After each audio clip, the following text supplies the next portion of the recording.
This tutorial review will show you how to create puzzle transition in CapCut.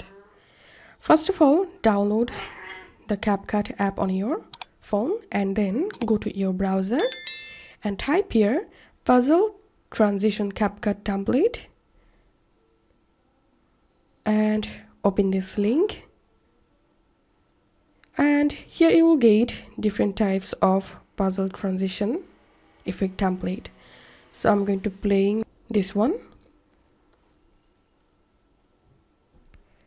So here we can see now it's time to use this template. So tap on use template on CapCut. Tap on use template. And now select your clips. Tap on preview.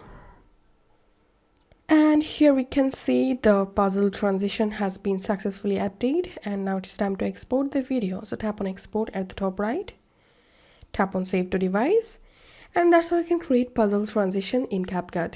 If you find this video helpful, don't forget to subscribe tutorial reviewer.